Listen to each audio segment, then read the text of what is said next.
నిన్న నేడు నిరతము నమ్మదగిన దేవా, నిన్న నేడు నిరతము ఏకరీతిగానున్నా నిన్ను నేను కొలుతును. ఏకరీతిగానున్నా నిన్ను నేను కొలుతును. స్తుతికి పాత్రుడా, స్తోత్రం నీకే ప్రభువా. స్తుతికి పాత్రుడా, స్తోత్రం నీకే ప్రభువా. నమ్మదగిన దేవా, నిన్న నేడు నిరతము నమ్మదగిన దేవా, నిన్న నేడు నిరతము.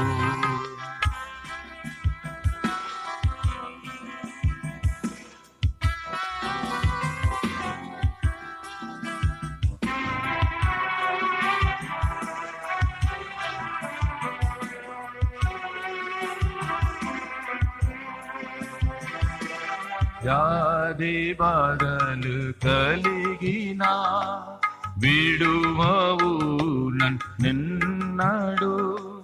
శ్రమయు శోధన వచ్చిన విడువవు నన్నెన్నడు.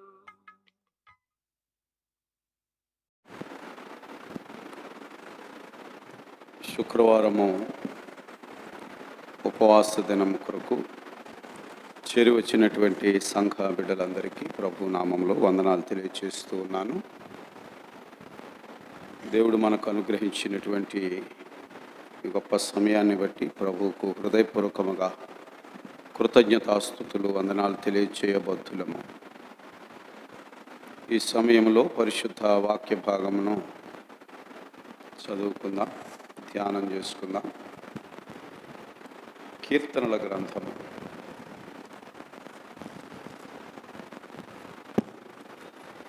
కీర్తనల గ్రంథము 22వ సంకీర్తన. కీర్తనల గ్రంథము 22వ సంకీర్తన మొదటి 5 చరణాలను నేను చదువుతున్నాను, శ్రద్ధగా విందాం. కీర్తనల గ్రంథము 22వ సంకీర్తన మొదటి 5 చరణములు. నా దేవా నా దేవా, నీవు నన్నేలా విడనాడితివి, నన్ను రక్షింపక నా ఆర్తధ్వని వినక నీవేళ దూరముగా ఉన్నావు. నా దేవా, పగలు నేను మొర్ర పెట్టుచున్నాను, రాత్రివేళను నేను మౌనముగా ఉండుటలేదు. అయినను నీవు నాకు ఉత్తరమియ్యకున్నావు. నీ ఇశ్రాయేలు చేయు స్తోత్రముల మీద ఆసీనుడివై ఉన్నావు. మా పితరులు నీ యందు నమ్మిక ఉంచిరి, వారు నీ యందు నమ్మిక ఉంచగా నీవు వారిని రక్షించితివి.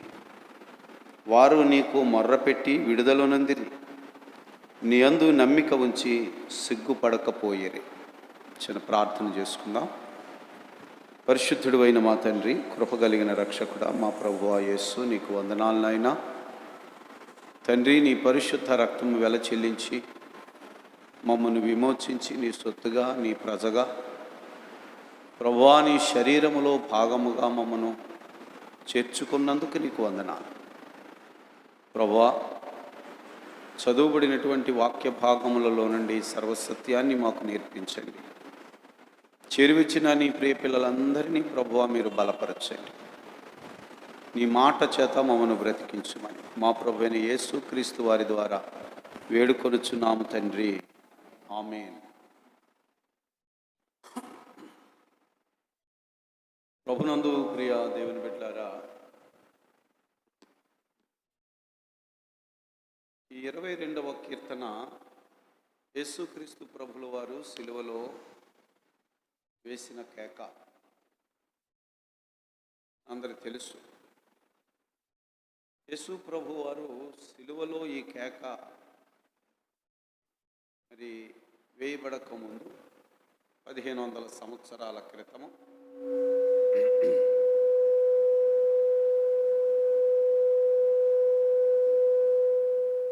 తన సేవకుడైన దావీదు ద్వారా పరిశుద్ధాత్మదేవుడి మాటలు పలికారు. ఇదే మాటలు ప్రభు అయిన యేసు సిలువలో పలికారు. ఆయన లేఖనములను నెరవేరునట్లు అని వ్రాయబడింది. 7 మాటలు కూడా ప్రభువు ఒక్కొక్కటి ఆచితూచి లేఖనములు నెరవేరునట్లుగా మాట్లాడారు.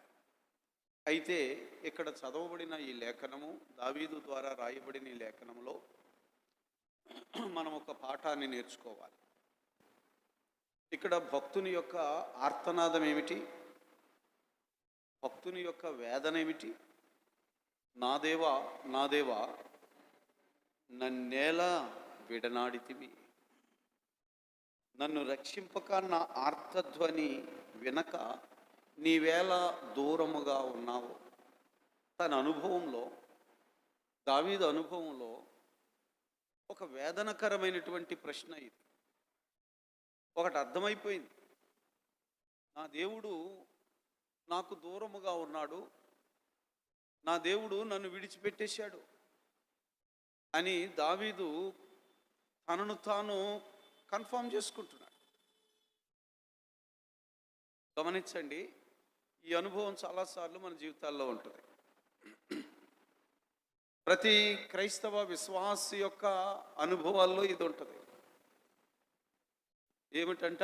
దేవుడు నన్ను విడిచిపెట్టేశాడు, దేవుడు నాకు దూరం అయిపోయాడు, మా పరిస్థితులు ఇలాగ అయిపోతున్నాయి, ఎంత ప్రార్థన చేసినా దేవుడు ఏమీ పట్టించుకోవడం లేదు, దేవుడు ఎందుకు ఆయన మౌనిగా ఉన్నాడు, నేను ఆర్తధ్వని చేస్తున్నాను కదా, నా హృదయములో నుండి నా వేదనను తెలియపరుస్తున్నాను కదా, నాకున్నటువంటి కష్టం ఆయనకు తెలుసు, నా కష్టాన్ని ఆయనకి చెప్పుకుంటున్నాను కదా, ఇంత కఠినమైనటువంటి అనుభవాలలో నేను ఉన్నప్పుడు ఆయన నా మొర ఎందుకు అంగీకరించటం లేదు? ప్రభువా, నీవేళ నా ఆర్తధ్వని వినకున్నావు అనే ప్రశ్న ఆ రోజు దావీదులో వచ్చింది. పరిశుద్ధాత్ముడు చెప్తున్నాడు, అది మన అందరిలో కూడా చాలా సందర్భాల్లో వచ్చిందే.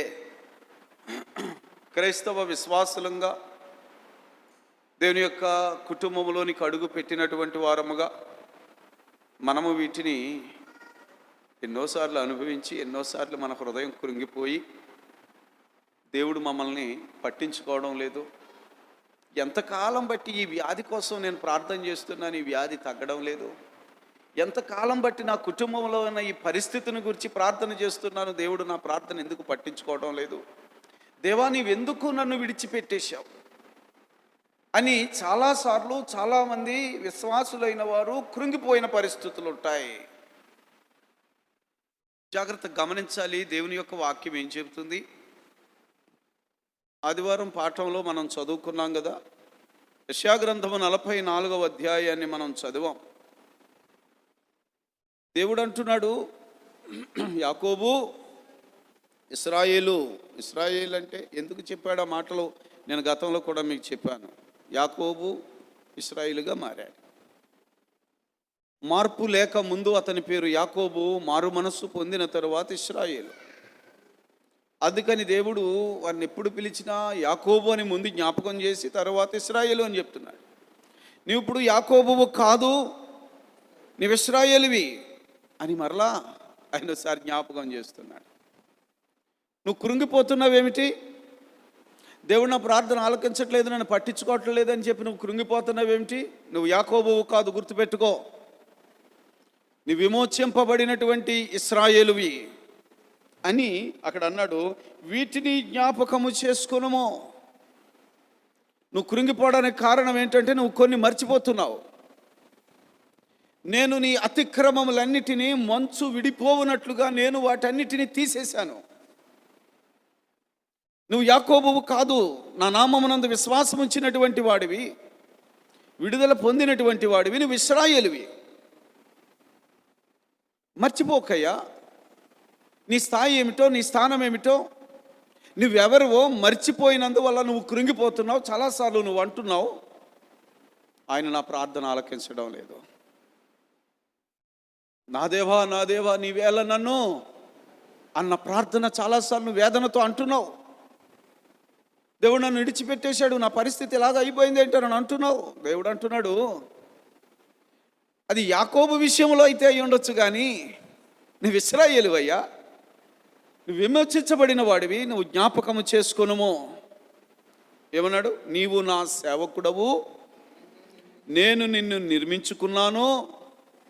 ఇశ్రాయేలు, నీవు నాకు సేవకుడు అయి ఉన్నావు, నేను నిన్ను మరిచిపోజాలను. ఎవరు చెప్పారు నీకు ఈ మాట? మర్చిపోయాడు దేవుడు, నన్ను విడిచిపెట్టేశాడు దేవుడు, నాకు దూరం అయిపోయాడు దేవుడు, నా ప్రార్థనలు ఆలకించట్లేదు దేవుడు మమ్మల్ని పట్టించుకోవట్లేదు, వాళ్ళ బతుకులు బాగున్నాయి, వీళ్ళ బతుకులు బాగున్నాయి, మా కుటుంబానికి వచ్చింది ఈ బాధ. దేవునికి ఎన్నిసార్లు విజ్ఞాపన చేసినా మరి దేవుడు ఎందుకు మా ప్రార్థనలు ఆలకించట్లేదు, ఆయన ఎందుకు చెయ్యి విడిచిపెట్టాడు అని నువ్వెందుకు అనుకుంటున్నావు? అసలు నీకు ఎవరు చెప్పారు ఈ మాటలు? ఎవరు నిన్ను ప్రేరేపిస్తున్నాడు? ఆయన నిన్ను మరిచిపోజాలను అంటున్నాడు. అవునా? నేను నిన్ను మరిచిపోజాలను, నేను నిన్ను నిర్మించుకున్నాను. అనేక సందర్భాలలో పరిశుద్ధాత్మ దేవుడు ఈ మాటలు చెప్పి బలపరిచాడు. కురిగిపోతున్నటువంటి సమయంలో దేవుడు ప్రవక్తలను పంపించి జ్ఞాపకం చేశాడు. ఇశ్రాయేలువు నువ్వు, మనందరూ తెలుసు 115వ కీర్తనలో ఆయన స్తుతించండి, యెహోవా మమ్మును మర్చిపోలేదు, యెహోవా మమ్మును మర్చిపోలేదు. ఇశ్రాయేలు, యెహోవా మమ్మును మరి భక్తుల ద్వారా జ్ఞాపకం చేస్తున్నాడు దేవుడు. యెషయా గ్రంథంలో 49వ అధ్యాయాన్ని కూడా ఒకసారి చూస్తే 49వ అధ్యాయంలో 14వ వచనం అంటాడు, అయితే సియోను అంటుందంట. సియోను అని గీత పెట్టాడు. సియోను అంటుంది ఈ మాట. సియోన్ అంటే ఎవరండి? సియోన్ అంటే దేవుని పట్టణం కదా. దేశం అంటే మట్ట మనుషులా? సియోను అంటే విమోచన పొందిన జనాంగము. అవునండి. సియోను పట్టణ నివాసులు, దేవుని రాజ్య నివాసులు, విమోచన పొంది దేవుని రాజ్య నివాసులుగా ఉన్నటువంటి ఈ సియోను అంటుంది,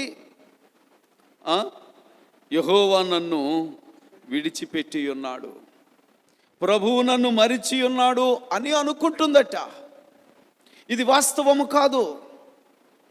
దేవుడు అందుకే చెప్తున్నాడు, నువ్వు అలా కృంగిపోతున్నావేమో, దేవుడు నన్ను మర్చిపోయాడని కృంగిపోతున్నావేమో, ఓ సియోను నువ్వు విమోచించబడిన దానివి, నువ్వు అలా అనుకుంటున్నావు. వాస్తవం ఏంటో తెలుసా? 15వ వచనం, స్త్రీ తన గర్భమున పుట్టిన బిడ్డను తన చంటి పిల్లను మరచునా? ఒకవేళ నువ్వు ఆలోచన చెయ్యి, వారైనా మరుతురేమో కానీ నేను నిన్ను మరువను. ఎందుకంటే నా అరచేతుల మీదనే నిన్ను చెక్కి ఉన్నాను. గమనించాలి, నేను నిన్ను నిర్మించుకున్నాను, నేను నిన్ను నా పోలికలో చేసుకున్నాను, నీ కొరకు నా ప్రాణమును పెట్టాను, నేను విమోచించుకున్నాను నిన్ను, నువ్వు నా సొత్తు. ఎవడు చెప్పాడు? నువ్వు ఎందుకు భయపడుతున్నావు? ఎందుకు దేవుడు నన్ను విడిచిపెట్టాడు అనుకుంటున్నావు అని సాక్షాత్తు దేవుడే మాట్లాడుతున్నాడండి.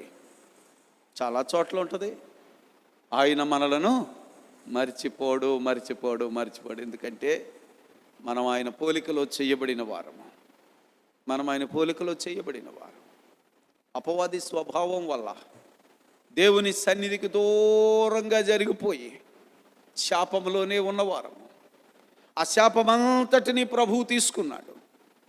మబ్బు విడిపోయినట్టు నీ అతిక్రమములన్నిటినీ ఆయన తీసుకుని నీ మీద చిన్న మచ్చ కూడా లేకుండా ఆయన కడుక్కున్నాడు.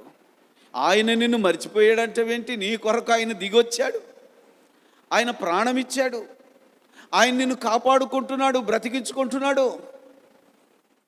ఈ మాట ఎప్పుడూ అనొద్దు. ఇదే దేవుడు మనకు నేర్పుతున్న పాఠము. 22వ కీర్తన మరొకసారి వద్దాం. నా దేవా నీవు నన్నేలా విడనాడితివి, నా ఆర్తధ్వని వినక నన్ను రక్షింపక, నా ఆర్తధ్వని వినక నీవేలా దూరముగా ఉన్నావు. అమ్మా, దేవుడు దూరముగా ఉన్నాడు అంటున్నాడు, దేవుడు నన్ను పట్టించుకోవట్లేదు అంటున్నాడు. కానీ ఓ మాట అంటున్నాడు, నా దేవా అంటున్నాడు. ఒకసారి ఆలోచన చేయండి. దేవా నీవు ఎందుకు నన్ను పట్టించుకోవట్లేదు అని అనడంలే, దేవా నువ్వు నన్ను ఎందుకు మరిచిపోయావు అనడంలే, ప్రత్యేకంగా అంటున్నాడు నా దేవా అంటున్నాడు. ఒకసారి ఆలోచన చేయండి. అమ్మ, ఒక విషయము గమనించాలి. భక్తుని యొక్క అంతరంగములో ఆయన నన్ను మరిచిపోయాడు అనేటువంటి ఒక భావము కలుగుతున్నా, ఇలాంటి ప్రేరేపణ ఒకవేళ కలుగుతున్నా, అంతరంగంలో ఒక విషయం మాత్రము కనబడుతుంది, ఆయన విడిచిపెట్టినా ఆయన నా దేవుడు. అది అర్థమైందా లేదా? నా ప్రార్థనను వినకపోయినా ఆయన నా దేవుడు. నేను గతంలో మీకు పాఠం చెప్పాను, దేవునిని స్తుతించుట. అనేకమైన పరిస్థితులు వచ్చినా అయినను నేను నా దేవుణ్ణి స్తుతిస్తాను. ఏ పరిస్థితులు వచ్చినా నా దేవుణ్ణి నేను స్తుతిస్తాను. ఇది భక్తి. చిన్న కష్టం వచ్చిందని సాతాను నిన్ను ఏమని ప్రేరేపిస్తాడంటే, దేవుణ్ణి ప్రార్థన ఆలకించట్లేదు. ఎందుకు వచ్చింది, ఎందుకు ప్రార్థన చేయటం అని కొన్నిసార్లు ఎంతోమంది దేవుని మీద కోపగించినటువంటి వారు ఉన్నారండి. దేవుని మీదే కోపగించిన వాళ్ళు ఉన్నారు. పోని సాతానునే అడుగుదాం ఒక ప్రశ్న. సరే, దేవుడు నా ప్రార్థన ఆలకించట్లేదు కాబట్టి మరి నా అవసరత తీర్చడానికి ఎవరున్నారు? నన్ను నిత్యత్వంలోనికి తీసుకెళ్ళడానికి ఎవరున్నారు? నన్ను నీతిలో నివసింపజేయడానికి నాకు ఎవరున్నారు? ఇంకెవరైనా ఉన్నారా? ఒకసారి గమనించండి. అంటే సాధారణంగా మానవులమైన మనము ఏదైనా ఒక అవసరాన్ని గురించి మనం ఆలోచన చేస్తున్నప్పుడు, ఈ ద్వారం తెరవబడింది, ఇది పని అయ్యేలాగలేదని అంటే సబ్స్టిట్యూట్కి ఇంకోటి ఏదో, ఇది కాకపోతే ఇంకోటి ఉంది అని అంటారు కదా. ఇది కాకపోతే ఇంకొకటి ఉంది. సర్లే, మరి మనం చాలా ప్రయాసపడ్డాం, చాలా తిప్పలు పడ్డాం, ఎంత తిప్పలు పడినా ఆడు చేస్తానన్నాడు, మరి చేయలేదు. సరే, మరి ఏం చేస్తాం? ఇంకో దారి ఎత్తుక్కుందాం అనడానికి ఇక్కడ చాలా దారులు ఉండుంటాయి లేదా? ఉండుంటాయి. కానీ పరలోకానికి తీసుకెళ్ళడానికి ఇంకొక దారి లేదు. నిన్ను అపవాది చెర నుంచి విడిపించడానికి ఇంకొక దారి లేదు. నువ్వు ఏ కష్టం వచ్చినా నువ్వు ఆశ్రయించడానికి మరి ఇంకెవ్వరూ లేరు. ఆయన నిన్ను మరిచిపోడు అనేది సత్యము. ఆయన నీ ప్రార్థన ఆలకించట్లేదని నువ్వు ఇంకో మార్గం ఎంచుకోవడానికి మరి ఇంకో మార్గము లేదు. ఇది గమనించండి. లేదు, నేనే దేవుడను అంటున్నాడు ఆయన. అంటున్నాడా? ఇంకొక ఆప్షన్ ఏమైనా ఉందా నీకు? ఇంకో ప్రత్యామ్నాయం ఏమన్నా ఉందా? పోనీ నా దగ్గర కాకుండా, నిత్య జీవం ఇవ్వడానికి నా దగ్గర కాకుండా పోనీ నువ్వు ఇంకో చోటకి వెళ్ళగలవా? ఇదే యెషయా గ్రంథంలో 43వ అధ్యాయంలో 10వ వచనము నుండి 10వ వచనం నుంచి అండి, మీరు తెలుసుకొని నన్ను నమ్మి నేనే ఆయనని గ్రహించున్నట్లు మీరును నేను ఏర్పరచుకొని నా సేవకుడును నాకు సాక్షులు. నాకు ముందుగా ఏ దేవుడును నిర్మింపబడలేదు, నా తరువాత ఏ దేవుడు ఉండడు. నేనే యెహోవాను, నేను తప్ప వేరొక రక్షకుడు లేడు. నీ ప్రాబ్లం సాల్వ్ చేయడానికి కానీ, నీ కన్నీరు తుడవడానికి కానీ, నీ ఆపదలో నిన్ను రక్షించడానికి కానీ, నీకు పరలోకం ఇవ్వడానికి కానీ వేరొక రక్షకుడు లేడు. ఇంకో ప్రత్యామ్నాయం ఏందో, ఎందుకంటే ఆయన ప్రార్థన ఆలకించట్లేదు కాబట్టి ఆయన వదిలిపెట్టేసేసి పోని ఇంకో దారి అని చూసుకుందామంటే ఇంకొక దారి లేదు. ఇదే దారి. సాతాను నిన్ను ఏమని ప్రేరేపిస్తున్నాడంటే, ఆయన్ని ప్రార్థన ఆలకించట్లేదు, ఆయన నిన్ను పట్టించుకోవట్లేదు, ఆయన నిన్ను మర్చిపోయాడు, నీ బతికింతే. ఎందుకు వచ్చింది? ఎందుకు వచ్చింది? ఆయనకు దూరముగా జరిగిపో. అదే కదా. ఎందుకు వచ్చి ప్రార్థన మాని? ఎందుకు వచ్చింది ప్రార్థన? ఎందుకు వచ్చింది ఆయన సన్నిధి? దూరముగా. యోబు భార్య ఏమందండి? యోబు భార్య ఏముంది? యోబుని ఏమన్నది? ఏంటి దేవుడు అంటున్నావు? దేవుడు నీ ప్రార్థన ఆలకించాడా? ఇంత నష్టం జరిగింది, ఇంత కష్టం జరిగింది, ఏమయ్యాడు నీ దేవుడు? దేవుడిని ప్రార్థన ఆలకించట్లేదు, నీ దూరం అయిపోయాడు, ఏం పట్టించుకుంటున్నాడు అంటూ ఏమన్నా తెలుసా? ఆ దేవుణ్ణి దూషించి చచ్చిపోవాలి. అది సాతాను కావలసింది. ఆ దేవుని దూషించి చచ్చిపో. ఎంతకాలం ఈ యథార్థత, ఎంతకాలం ఈ నీతి, యథార్థత, పరిశుద్ధత ఏం పెట్టింది నీకు? వదిలిపెట్టి వచ్చాయి. ఎక్కడికి వెళ్దామని, ఎక్కడికి తీసుకెళ్దామని ప్లాన్ దాన్ని. ఇవాళ మనల్ని అదే ప్రేరేపిస్తున్నాడు. మన వ్యక్తిగత జీవితాలలో కలుగుతున్నటువంటి అనేకమైన కష్టములు, శ్రమలు, రోగములు, ఇబ్బందులు, ఇవన్నీ మన తండ్రికి తెలుసు. అవి ఎందుకు మన జీవితాల్లో వస్తాయో గతంలో మనం నేర్చుకున్నాము. ముఖ్యమైన కారణం ఏమిటంటే, దేవునికి నువ్వు దగ్గరగా రావాలని. అదొక్కటే ఆశ.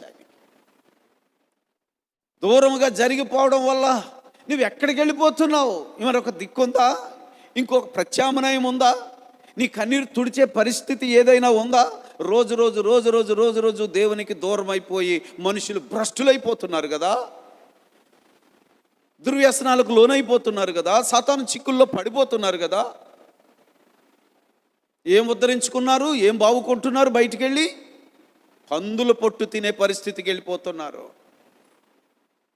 సాతాను నిన్ను ఎంతసేపు ప్రేరేపిస్తుంది? ఏముందిరా మీ నాన్న ఇంట్లో? ఏముంది మీ నాన్న ఇంట్లో? నీ తండ్రి ఇంటిలో ఏముంది? సన్నిధి నుంచి దూరపరచాలని అపవాది వేస్తున్న అనేకమైన ఎత్తుగడలలో ఇదొకటేమిటంటే, దేవుడు నిన్ను విడిచిపెట్టేశాడు, దేవుడు నిన్ను మర్చిపోయాడు అన్న ఆ స్వరం ఎప్పుడైతే వినబడిందో మీరు జ్ఞాపకం చేసుకోవాలి. ఆయన నన్ను తన పోలికలో, తన అరచేతులలో చెక్కుకున్నాడు. నా కొరకు ఆయన ప్రాణం ఇచ్చాడు.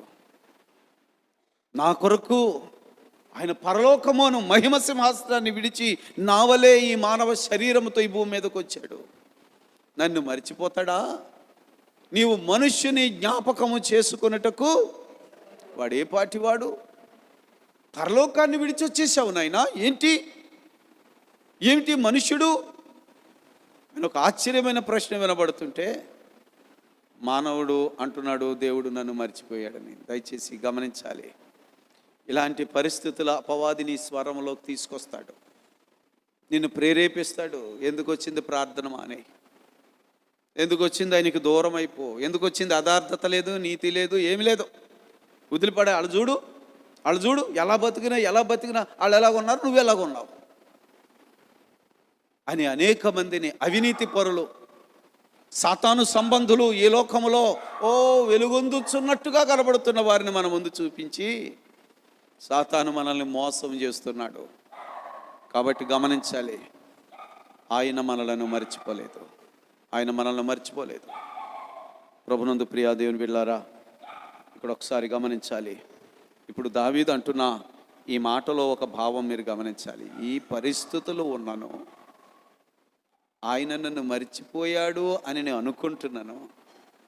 నేనైతే ఏదైనా ఆయన నా దేవుడు. ఈ పదము నీ హృదయాన్ని బలపరుస్తుంది. ఆయన తప్ప నాకు వేరొక ఆశ్రయము లేదు, ఆయన తప్ప నాకు రక్షకుడు లేడు,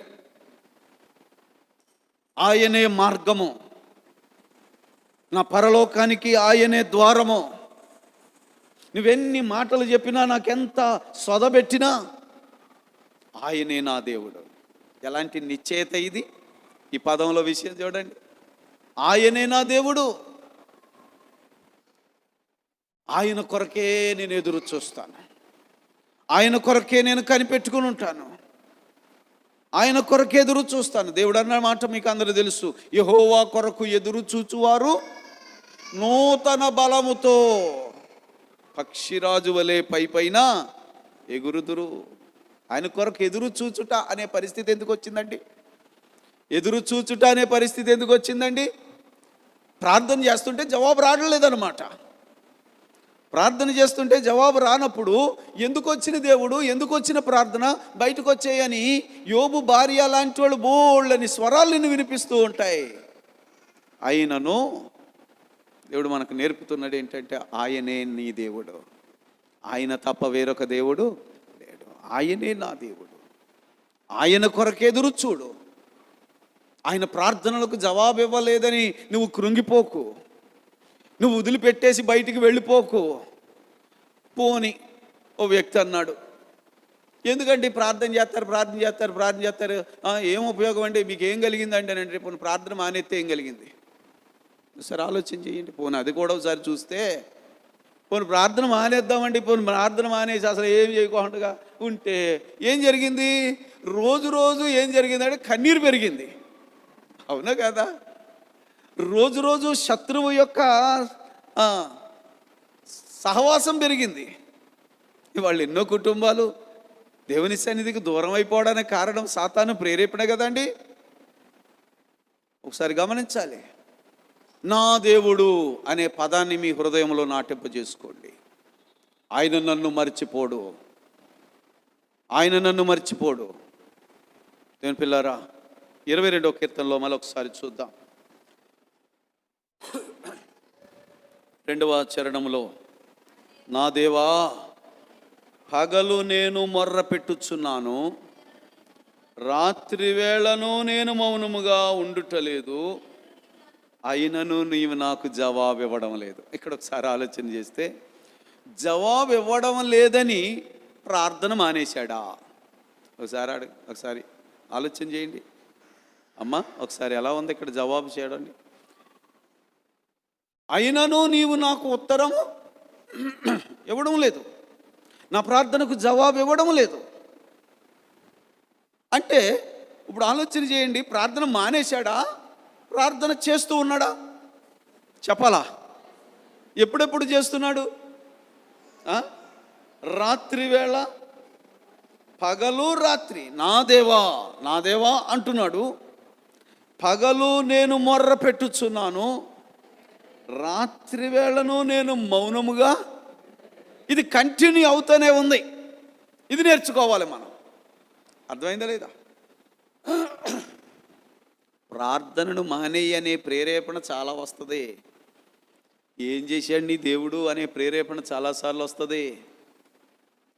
ఎదుటివారు ఐశ్వర్యంలో గొప్పగా కనబడుతున్నవారు, దేవుడు లేనివారు, వాళ్ళ స్థితులను చూపిస్తూ సాతాను మనల్ని ప్రేరేపిస్తాడు. దేవుని పిల్లారా, అలాంటి పరిస్థితులు వచ్చినా దావీదు మనకు నేర్పుతున్న మాట ఏంటో తెలుసా? నేను ప్రార్థన మానలేదు, ఆయన యందు నా నిరీక్షణ ఎన్నడూనూ సిగ్గుపడనీయదు. ఇలాంటి ప్రశ్నలు చాలాసార్లు వచ్చాయి నాకు. ఆయనను 34వ కీర్తన అంటాడు కదా, నేను ఎల్లప్పుడూ యెహోవాను సన్నుతించేదను, నిత్యము ఆయన కీర్తి నా నోటును. అది పగలైనా రాత్రి అయినా. నా దేవుడు నన్ను వదిలిపెట్టేశాడు అనేటువంటి ప్రేరేపణలు ఎన్నోసార్లు నా చెవుల్లోకి వచ్చినా నేను ప్రార్థన మానను. చెప్పండి, సాతాను గెలుస్తున్నాడా, భక్తుడు గెలుస్తున్నాడా? చెప్పాలా? సాతాను గెలుస్తున్నాడా, భక్తుడు గెలుస్తున్నాడా? యోబు భార్య గెలిచిందా, యోబు గెలిచాడా? యోబును గెలిపించుకున్నాడు దేవుడు. అవునా? యోబును నిలబెట్టుకున్నాడు దేవుడు. ఏమైతే పోయాయో వాటిని రెట్టింపించి గణపరిచాడు దేవుడు. ఆయన మర్చిపోలేదు. ఈ మాటలు గుర్తుపెట్టుకోండి. దేవుడు మనలను మర్చిపోలేదు. ఆయన తన స్వహస్తములతో మనల్ని నిర్మించుకున్నాడు. మనకి ఎన్ని మేళ్ళు చేస్తున్నాడో. నువ్వు అనుకుంటున్నావు మన మైండ్ సెట్ ఎలాంటిదంటే ఫ్యాన్ స్విచ్ ఎత్తే ఫ్యాన్ తిరిగేసినంత వేగంగా ప్రార్థనకు జవాబు చేయాలి అనేది మనిషి మైండ్ సెట్. వెంటనే ఆయన నీకు ప్రార్థనని నేర్పుతున్నాడు, విశ్వాసాన్ని నేర్పుతున్నాడు. ప్రార్థనను ఆలకించు దేవుడు. నీ కన్నీళ్ళన్నీ నా బుడ్డిలో ఉన్నాయి అన్నాడా ప్రభు? అన్నీ ఉన్నాయి. నేను నిన్ను మర్చిపోలేదు. నీ కష్టము నేను ఎరుగుదును, అందుకే ఆశ్రయపురంగా నేనున్నాను. ఆపత్కాలమందు నమ్ముకొనదగిన సహాయకుడు నేను నీకున్నాను.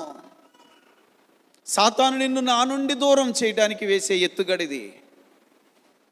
అలాంటప్పుడు నువ్వు దయచేసి కృంగిపోకు. జాగ్రత్తగా గమనించాలి. అలాంటి పరిస్థితులు మన జీవితాల్లో వచ్చినప్పుడు ఏమి చెయ్యాలో ఇక్కడ చెప్పబడిందండి. ఏం చెయ్యాలి తెలుసా? ఒకటి, ఆయన నా దేవుడు అని నువ్వు స్థిరపరచుకోవాలి. అర్థమైందండి? ఆయన నా దేవుడు. నువ్వు నన్ను ఎంత, అవును, ఒకవేళ ఆయన నా ప్రార్థన అంగీకరించలేదు అనుకోండి, ఆయన నాకు దూరముగా ఉన్నాడే అనుకోండి, అయినా ఆయన నా దేవుడు. అంతేగాని నేను ఆయన్ని వదిలిపెట్టి బయటికి రండి, ఇంకెక్కడికి పోదును? ఇంకేమైనా ప్రత్యామ్నాయం ఉందా? ఆయన నా దేవుడు. ఎప్పుడైతే నీవు ఈ మాట ఎన్నిసార్లు అయినా ఆయన నా దేవుడు అని నువ్వు మాట్లాడుతున్నావో, నువ్వు చెప్తున్నావో, ఆయన దేవుడు కాదు, ఆయన నీకు దేవుడు కాదని చెప్తున్నాడు, ఓడిపోతున్నాడు. సాతాను మీద విజయం ఇది. నా దేవుడు అన్న మాట నీ హృదయంలో నుండి వచ్చినప్పుడు. రెండవది ఏమిటంటే, ఈ మాటల ద్వారా మనం, అమ్మా ఈ శబ్దం నీకు వినపడటం అనేది సామాన్యం గనక దేవుడి మాటలు మనకు నేర్పుతున్నాడు. మూడవ విషయం ఏమిటంటే, చూడండి అక్కడ రాశాడు, 4వ చరణము 5వ చరణం, 22వ కీర్తన 4, 5లో అంటే, మా పితరులు నీ యందు నమ్మిక ఉంచిరి. గమనించాలి. ఏం జ్ఞాపకం చేసుకుంటున్నాడు తెలుసా? చరిత్ర జ్ఞాపకం చేసుకుంటున్నాడు. ప్రభు మనకు చెప్పాడు, యెహోవా చేసిన ఉపకారములలో దేనిని మరిచిపోకు. ఒక్కసారి నీ చరిత్రలోకి వెళ్ళు, నీ పితరుల చరిత్రలోకి వెళ్ళు, నీ వ్యక్తిగత జీవితంలోకి వెళ్ళు. ఏ స్థానంలో నుండి ఏ స్థానంలోకి వచ్చావో, తాటి టెంకలు తిని కడుపు నింపుకున్నటువంటి ఆర్థిక పరిస్థితులలో నుండి ఇవాళ బుల్లెట్ బండి వేసుకుని తిరిగేటువంటి స్థితిలోనికి నిన్ను తీసుకొచ్చిన దేవుడు నిన్ను మర్చిపోయాడని ఎందుకు అనుకుంటున్నావు? ఏ స్థాయిలోకి నిన్ను తీసుకొచ్చాడు? నీ తల ఎత్తినవాడు ఆయన. పెంట కుప్పల మీద ఉన్న దీనులను ప్రధానులతో, తన ప్రజల ప్రధానులతో కూర్చుండబెట్టిన దేవుడు ఆయన. కృంగిపోవద్దు. ఒక్క మాట దేవుడు నేర్పుతున్నాడు, నీ పితరులను జ్ఞాపకం చేసుకో, ఆయన నీకు చేసిన ఉపకారములను జ్ఞాపకం చేసుకో. అందుకే ప్రవక్త ఈ 44వ అధ్యాయంలో చెప్పాడు, యాకోబు, ఇశ్రాయేలు, వీటిని జ్ఞాపకము చేసుకో.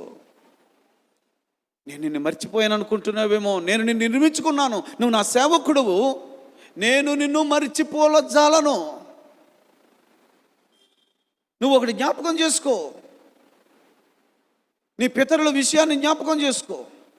అక్కడ అంటున్నాడు, మా పితరులు నీ యందు నమ్మిక ఉంచిరి, వారు నీ యందు నమ్మిక ఉంచగా నీవు వారిని రక్షించితివి. వారు నీకు మర్రపెట్టి విడుదల నొందిరి, నీ యందు నమ్మిక ఉంచి సిగ్గుపడకపోయి తల ఎత్తుకున్నారు అంటున్నాడు. అర్థమైందా మాటలో? జాగ్రత్తగా గమనించాలి. ఇప్పుడు ఏ వ్యక్తి అయితే అంటున్నాడో యెహోవా నన్ను మర్చిపోయాడు అని ఏ వ్యక్తి అంటున్నాడో, ఇప్పుడు ఆ వ్యక్తి ద్వారానే దేవుడు మనకి పాఠాన్ని నేర్పుతున్నాడు కదండి. అక్కడ ఏమంటున్నాడంటే, ఇలాంటి పరిస్థితులు వచ్చినా ఆయన నా దేవుడు. ఎంతమంది ఏంటి నీ దేవుడు, ఏంటి నీ దేవుడు, ఏంటి నీ జీవితం అని చెప్పి ఎంతమంది అన్నా, ఆయన నా దేవుడు, నేను ఆయనకు మొర్ర పెట్టుట మానను, ఆయనకు ప్రార్థించుట మానను. మూడవది ఏమిటంటే, ఆయన చేసినటువంటి కార్యాలు, పితరుల జీవితాల్లో చేసిన కార్యాలు, పరిశుద్ధ గ్రంథములో, ఇదిగో విశ్వాసుల జీవితంలో జరిగిన కార్యాలు, ఇవన్నీ పరిశుద్ధ గ్రంథంలో నుండి నేను చదివి నేర్చుకుంటున్నాను, బోధకుల చేత ఉపదేశం పొందుతున్నాను. ఆయన నన్ను మర్చిపోడో విడిచిపెట్టడో. వాళ్ళ జీవితాల్లో వారు ఆయన యందు నమ్మిక ఉంచారు. అబ్రహాము దేవుని నమ్మెను. ఏ వయసులో దేవుడు అతనికి వాగ్దానం ఇచ్చాడు? నీవు ఈ దేశమును నీ తండ్రి ఇంటిని విడిచిపెట్టి నేను నీకు చూపించు దేశానికి వెళ్ళు, నేను నిన్ను ఆశీర్వదిస్తాను, నేను గొప్ప జనముగా చేస్తాను అన్నాడు.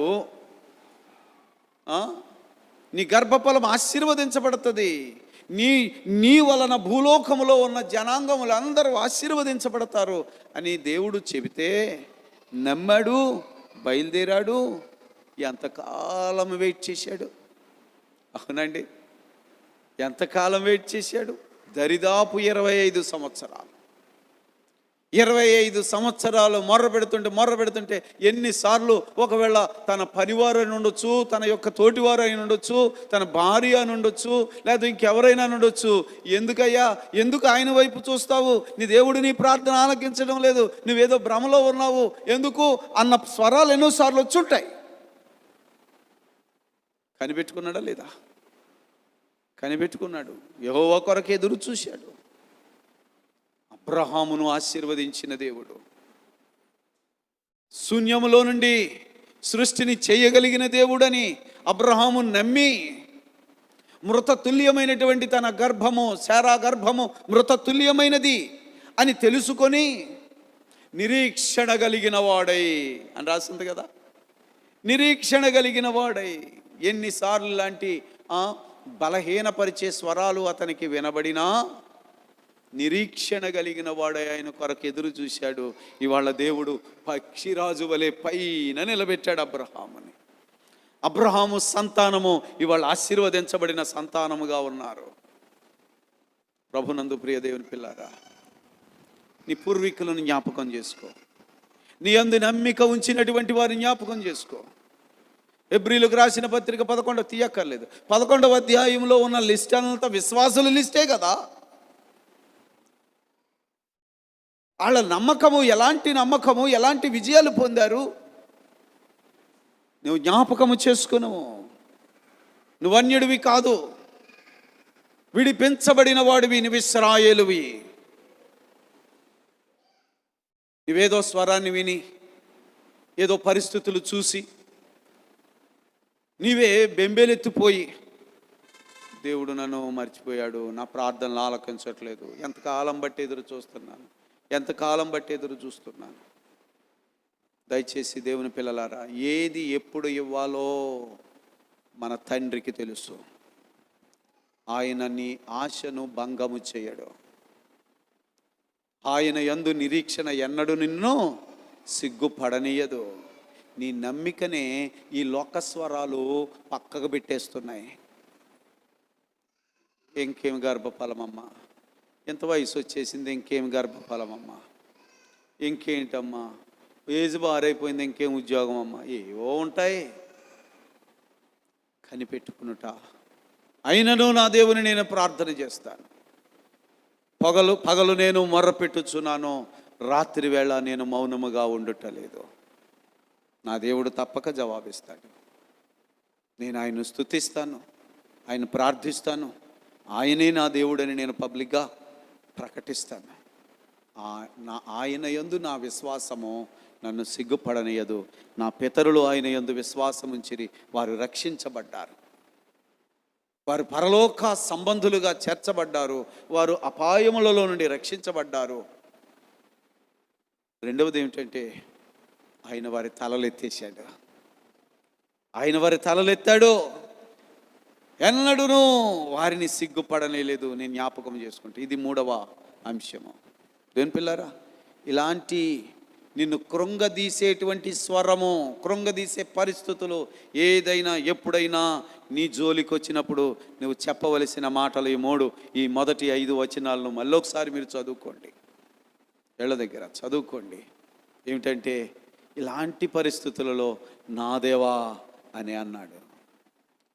నా దేవుడు అయినా అని చెబుతున్నాడు. మొదటి విజయం అది. రెండో విజయం ఏమిటంటే, ఏమి జరిగినా ఆయన ప్రార్థన ఆలకించకపోయినా నేను ఆయనకే మొర్ర పెడతాను, ఆయన తప్ప వేరొక ఆశ్రయము లేదు. ఆయనకే మొర్ర పెడతాను. ఇది రెండవ పాఠము. మూడవది ఏమిటంటే, నా పూర్వస్థితిని, నా పితరుల స్థితిని, దేవుడు జరిగించిన అనేకమైనటువంటి అద్భుత కార్యాలు, మేళ్ళు, ఇది అసాధ్యమన్న దాన్ని ఏ విధంగా ఆయన సాధ్యం చేశాడో. గొడ్రాలు ఏడుగురు పిల్లలను కనును. ఎంత సంతోషంతో హన్నా స్తుతి కీర్తన పాడిందో జ్ఞాపకం చేసుకున్నాము. స్వస్థపరుచు దేవుడు ఆయన, అన్నిటినీ భరించిన దేవుడు ఆయన. మబ్బు విడిపోయినట్టు నీ అతిక్రమములన్నిటిని నేను తీసివేశాను. తేటగా ఉంది. నీకు నాకు మధ్య ఇక ఏ విధమైన అడ్డమో లేదు. నువ్వు నా సొత్తును ఇశ్రాయేలు. అధైర్యపడవద్దు. దేవుడిచ్చినటువంటి ఈ మాటను మీ హృదయాల్లో స్వీకరించుకోండి. దేవుడు చెప్పినటువంటి మాట నువ్వు ఎప్పుడైనా సరే, అంటే కొన్ని విషయాలు అలాంటి కృంగి తీసే పరిస్థితులు వచ్చినప్పుడు మనం చెప్పాల్సిన విషయాలు, నేను చిన్న మాట అంటాను. అమ్మ, మన శరీరంలో ఉన్నటువంటి పార్ట్స్లో అది చిటికిన వేలైనా, ఎంత చిన్నదైనా, దేనినైనా మనం నిర్లక్ష్యం చేస్తామా? చెప్పండి ఒకసారి. ఇది నీ శరీరంలో భాగము. ఒక చిటికిన వేలైనా, ఆ చిటికిన వేలికి ముళ్ళు గుచ్చుకుంది, దాన్ని అలాగే తీయకుండా ఉంటామా? అని చిటికిన వేలే కదా, అది అందేముందలే అని తీయకుండా ఉంటామా? ఏమండి, దాని మీద నీ దృష్టి ఎందుకు పెట్టావంటే అది నీ అవయవం. అవునా? ఇశ్రాయేలు ఎవరో తెలుసా? ఇశ్రాయేలు అంటే ఎవరండి? విడిపింపబడిన వ్యక్తి, యేసు రక్తంలో కడగబడిన వ్యక్తి, విశ్వాసము ద్వారా యేసు నామములోనికి బాప్తిస్మము పొందిన వ్యక్తి. ఎవరు అని అంటే ఆయన శరీరంలో ఒక భాగము. గుర్తుపెట్టుకోండి, అది క్రీస్తు సంఘమునకు శిరస్సు. నీవా సంఘము, ఆయన యొక్క శరీరము నీవు. ఎంత ధన్యత! నీ కాలుకు ముళ్ళు గుచ్చుకుంటే, పిల్లలకి ముళ్ళు గుచ్చుకుంటే నీకు బాధ పెట్టలేదా అండి? నీ నాడీ మండల వ్యవస్థ ద్వారా నీకు గాయము నొప్పి తెలియడం లేదా? ఆయనలోని ఒక పార్ట్గా అయినప్పుడు ఆయన నిన్ను గురించి అన్న మాట, మిమ్మును ముట్టినవాడు నా కనుగుడ్డును ముట్టినవాడు. నీకింత గాయం తగిలితే ఆ గాయం నాకే తగిలింది. ఎందుకనంటే నువ్వు నా శరీరము. అంతేనా? నువ్వు నా శరీరములో నువ్వు ఒక భాగము. ఈ స్థానము నీకు నేను ఇచ్చాను. నువ్వేంటి అలాగా కృంగిపోతున్నావు? నువ్వెందుకు అలా బలహీనురాలు అవుతున్నావు? ఆయన యందు విశ్వాసం ఉంచు, ఆయన యందు నిరీక్షణ ఉంచు. ఆయన నిన్ను ఆదుకుంటాడు, నీ తల ఎత్తుతాడు. ఆయన నామాన్ని నువ్వు ఎంతగానో స్తుతించే శ్రేష్టమైనటువంటి పరిస్థితులు నీ జీవితంలో ఇస్తాడు. దయచేసి అపవాది పెట్టేటువంటి ఆ రోజున లేకపోతే ఆ స్వరము దయచేసి మీ చెవుల్లోకి రానివ్వకండి. అలాంటి స్వరం ఎప్పుడైనా వస్తే, అయినను నా ప్రభువుని నేను స్తుతిస్తాను, అయినను నా ప్రభువుని నేను ప్రార్థిస్తాను. ఓకే, నువ్వు అన్నదే నిజమైనా ఆయనే నా దేవుడు. అవునా? నీకెందుకింత నమ్మకం అని అంటే, ఎన్నో జీవితాలు, ఎన్నో అద్భుతాలు. చరిత్ర చదివితే అర్థమవుతుంది, నా చరిత్ర చదివినా అర్థమవుతుంది. అవునా కదా? మన వ్యక్తిగత జీవితాల్లో దేవుడిచ్చినటువంటి అనేకమైన గొప్ప కార్యాలని స్మరించుకుందాం, జ్ఞాపకానికి తెచ్చుకుందాం. అప్పుడు నీలో ధైర్యము పుడుతుంది. మనలో ఆ ధైర్యము పుట్టించడానికి దేవుడి మాటలు రాశాడు. అర్థమైందండి? దేవుడి మాటలు రాశాడు, మనల్ని బలపరుస్తున్నాడు. ఆయన మనల్ని విడిచిపెట్టలేదు. ఎందుకంటే నువ్వు దేవుని సన్నిధికి దూరముగా జరుగుట వలన ఈ స్వరాలు నీకు వస్తున్నాయి. నువ్వు దూరంగా జరుగుతున్నావు, నీవే నష్టపోతున్నావు. ఆయన సన్నిధికి రండి. ఆయన సన్నిధిని నిత్య సంతోషం ఉన్నది. ఆయన సన్నిధిలో సంపూర్ణ సంతోషము, ఆయన సన్నిధిలో సంపూర్ణ సౌభాగ్యం. రక్షణ ఆనందం, ఎల్లప్పుడూ ఆనందం, ఎల్లప్పుడూ ఆనందం. పెళ్లి కుమారునికి దూరముగా ఉండవద్దు. పెళ్లి కుమారుని ఇంటి వారు ఎంత సంతోషిస్తారో ఆ సంతోషం ఎప్పుడూ ఆయన ఇంటి వారంగా మనకు ఉంటుంది. మనం ఆయనలో భాగం. అందుకే అన్నాడు, నీవు నా సొత్తు. కనుక ప్రభు బిడ్డలారా, దయచేసి మీ వ్యక్తిగత జీవితాల్లో దేవునికి దూరం కావద్దు, ఆయన యందు విశ్వాసానికి దూరం కావద్దు. మనము ప్రత్యేకమైన వారము. ఆయన మనల్ని ఎన్నడూ మరిచిపోజాలను అన్నాడు. నేను మర్చిపోలేనయ్యా. శాశ్వతమైన ప్రేమ అయింది, అద్భుతమైన ప్రేమ. మనమే ఆ మహా గొప్ప ప్రేమకు దూరం అయిపోతూ సాతాను పెట్టే మాటలను బట్టి నిజం అనుకుని గాయపడిపోతుంది నీ హృదయం, అవిశ్వాసానికి గురవుతుంది నీ హృదయం. కనుక ప్రభు ఇచ్చిన ఈ మాటలను మీరు శ్రద్ధతో స్వీకరించి నేను ఆయనలో ఒక భాగం అయి ఉన్నాను, నేను ఆయన సొత్తు అయి ఉన్నాను, నేను ఆయన పోలికలో ఉన్నాను. నన్ను వెల చెల్లించి, తన పరిశుద్ధ రక్తము వెల చెల్లించి నన్ను విమోచించుకున్నాడు. కనుక నేను ఇశ్రాయేలు. ఆయన నన్ను ఎన్నడూ నన్ను మర్చిపోడు. ఆయన నా సహాయకుడు, ఆయనే నా దేవుడు. స్థిరముగా, నిశ్చయముగా ఈ యొక్క మాటలను మనము వెల్లడించి అపవాదిని పారద్రోలుదాం. అపవాది పెట్టేటువంటి ఆ స్వరాలను అక్కడే చంపేద్దాం. దేవుని యొక్క శక్తితో నింపబడి అనేక మందికి ఆశీర్వాదకరంగా మనం మారదాం. దేవుడి పరిశుద్ధ వాక్య భాగము మనకందరికీ ఆశీర్వాదకరముగా దయచేయునుగాక. ఆమేన్. ప్రార్థన చేసుకుందాం. మోకరించగలిగిన వారు మోకరించండి. శాశ్వతమైన ప్రేమతో మమ్మను ప్రేమించుచున్న మా ప్రియ పరలోకపు తండ్రి, కృపగలిగిన దేవా, రక్షకుడా, మా ప్రభువా యేసు, నీకు వందనాలు, స్తోత్రం చెల్లిస్తున్నాం ప్రభువా. నాయనా, అనేక మార్లు రక్షణ పొంది దేవుని పిల్లలమని పిలువబడుతున్నటువంటి మమ్ములను ఈ లోక సంబంధమైనటువంటి వ్యవస్థ, నీ దేవుడు ఏమాయను అంటున్నారు, దేవుడు నిన్ను విడిచిపెట్టేశాడు అంటున్నారు, దేవుని ప్రార్థనలు ఆలకించటం లేదు అంటున్నారు. ప్రభువా, అపవాది స్వరాన్ని మేము అక్కడే కట్ చేసి వారిని పారద్రోలడానికి మీరు రాత్రి మాకు ఇచ్చిన ఆయుధాలని బట్టి స్తోత్రాలు. ప్రభువానికి వందనాలు తండ్రి, దేవానికి స్తోత్రం. 3 అంశాలు మా ముందు ఉంచావు నాయనా. నీవే నా దేవుడవు. మిన్నురిగి మీద పడిన ఎంత ప్రమాదములు ఎలాంటివి వచ్చినా వాటి నుండి నన్ను విడిపించగలిగిన దేవుడవు నీవే. నీవు తప్ప వేరొక ఆశ్రయము లేదు, వేరొక రక్షణ దుర్గం లేదు. ప్రభువానికి వందనాలు. ఈ బలమైన విశ్వాసము మందరిలో ప్రభువా స్థిరపరచుమని వేడుకుంటున్నాను. భక్తుడు నేర్పాడు, నా దేవా నా దేవా అంటున్నాడు. తండ్రి, ఇదే పదము మేము ఏ పరిస్థితుల్లోనైనా, ఎలాంటి క్లిష్టమైన పరిస్థితుల్లో మేము నిన్ను మాత్రమే ఆశ్రయించినప్పుడు నువ్వెంత సంతోషిస్తున్నావు ప్రభువా. మా విశ్వాసాన్ని బట్టి నువ్వెంత సంతోషిస్తున్నావు నాయనా. నీకు స్తోత్రం, వందనాలు. అటు బలమైన స్థితి దయచేయండి తండ్రి. నాయనా, దేనికైనా ప్రార్థన ద్వారా జవాబు ఉన్నది. ప్రార్థనలు ఆలకించువాడవు నీవు. నీకు స్తోత్రంలో వందనాలు. కొన్నిసార్లు వెంటనే జవాబిచ్చిన దేవుడవు, కొన్నిసార్లు ఆయా స్థితిని బట్టి, నీ ఆలోచనను బట్టి, నీ ప్రణాళికను బట్టి కొంత సమయం తీసుకునే దేవుడవు. మెట్టుకును ప్రార్థనకు జవాబిచ్చే దేవుడవు, మా తలలు పైకెత్తే దేవుడవు. ప్రభువానికి వందనాలు. నేను విడువను, ఎడబాయను.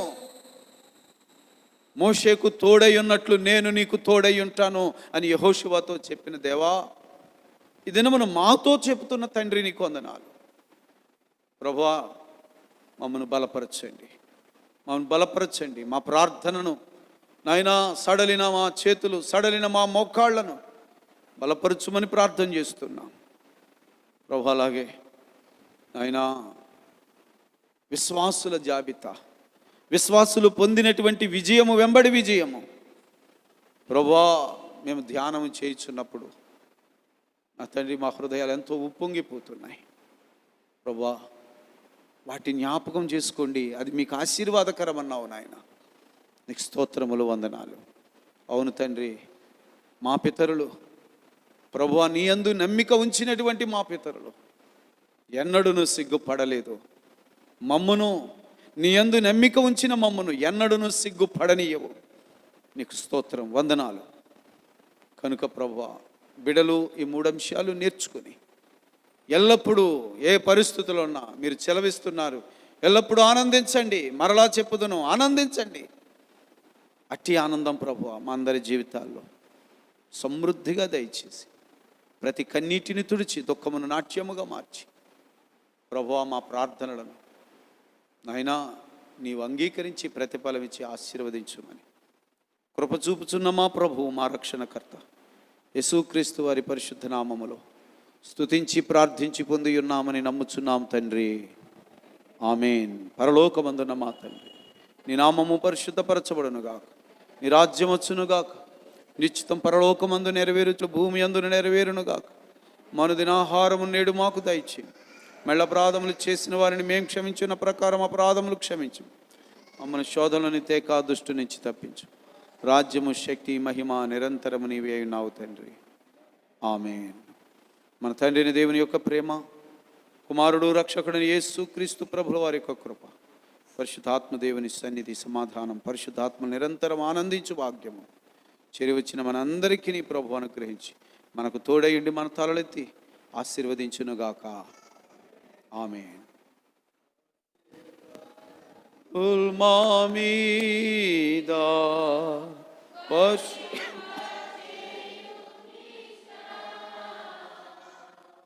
ఆశతో నమ్మియున్నాము, నీ సత్య వాగ్దత్తము ఈ మాహి మీద కృమారించుము దేవా. క్రమార ప్రేమ వర్ష కృమారించుము దేవా. ఆమేన్. అందరికీ వందనాలు.